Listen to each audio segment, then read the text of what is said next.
It's time to get the onions off, methinks.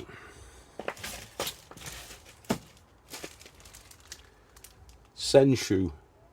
Japanese overwintering onions, Senshu. We're going to be starting them off today. So we want to do 60 onions, so that's 5 times 12, these 12 cell trays. We've got 5 of those there, as you can see.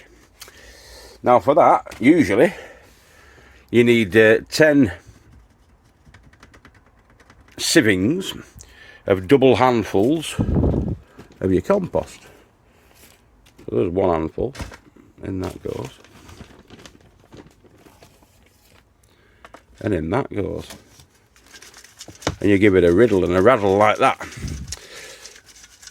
Until you're just left with the lumpy bumpy bits on top, and all the other stuff, the finely sieved stuff, goes through the 5mm holes. This is a 5mm sieve. It'll go through the 5mm holes, and you'll get your sieved starter compost mix.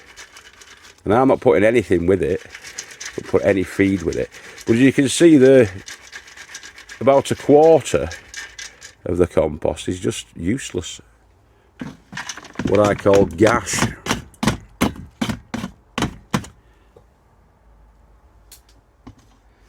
Which is disappointing, isn't it? When you're paying £7 per bag for it. So yeah, those are the onions that we're going to be using this year. We used them last year, they were fine. But looking at the mix that we've got, there's some disappointments. Look at that. That's not going to grow into anything, is it? Nor's that. We only got them a couple of weeks ago. That's not looking too clever. When you're doing these as well, don't go for these big whoppers. And the reason being is, they're too far along. They'll bolt and they'll go to seed, for sure. They're too big, they're too far along. The ones what we're going to go for, I'm looking for shape and size. That's not too bad. But if you compare that with, where's the one that we've just had, that one? That's twice the size of that. That will bolt. It's got the roots coming on, which is always a good sign, but that's going to bolt before you'll have a chance to have an onion off it. So I'm going to root through, get them all around about that size if I can, and that'll be the selection that we're going to be potting in our seed trays. Okay, focus in a little bit more on that if I can. These are the 60 that we've selected: large, medium, and small. So there'll be 2 trays of the sort of small to medium ones, 2 trays of the medium to large, and then 1 tray of the large, just to see what happens. I'll have to plant these. When I plant them out, I'm going to label them as to which is the large, medium large, and small to medium. And then when I plant them out, we'll have to make sure that we remember which is which. So I'll have to plant them out in such a way as that can be easy to remember. And then we'll see what the comparison is next spring. Late spring, we should be able to harvest these sort of back end of May and into June. They should be ready for harvesting. It takes about 6 to 7 months for overwintered ones, and about 3 to 4 months for the ones that you do in spring. You start off in spring. You can start them from seed now, and they should be fine. They should work through till summer, the seed ones. But we've already got these, which are the starter sets. So they were grown and then stopped from growing last year, or the beginning of this year maybe. But yeah, I've done a bit of quality control. These ones with the sort of a God knows what mouldy canker marks on, we're discarding.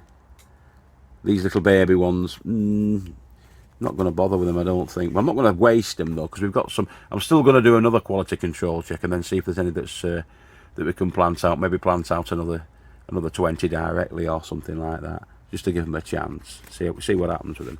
The ones that grow. The ones that don't. So there's our trays. There's our compost. Let's get it loaded up. So it's a relatively loose mix. We want the seed or rather the set, to spread its wings below ground. So we're going to pop him in there, and he should get the idea that he's going to send out his roots. And once the roots are established, I'll be planting them out. You can plant them out directly, doesn't really matter, but I like doing it this way, especially when it's later on.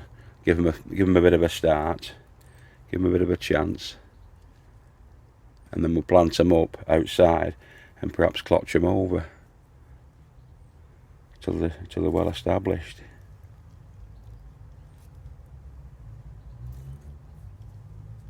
This is all I do, bang them in. It's worked for us the last 4 years. Get them roots on the go. Then when you plant them out, because they are overwintering, because they are overwintering onions, they're not bulletproof. They're not freezing proof, but they are more tolerant to cold conditions this particular time. And you'll get the shoots coming up. But what we want is the root system to develop, the roots to go underground and to get established, so that when next spring comes along and it starts to get warm, sort of mid-March, they can fire on. And they'll have a couple of months then where they'll be actually growing, swelling, and hopefully we'll get decent onions off them. We got some decent onions last year. A bit of a mixed bag, but some of them were like cricket ball size, and some of them were smaller than that.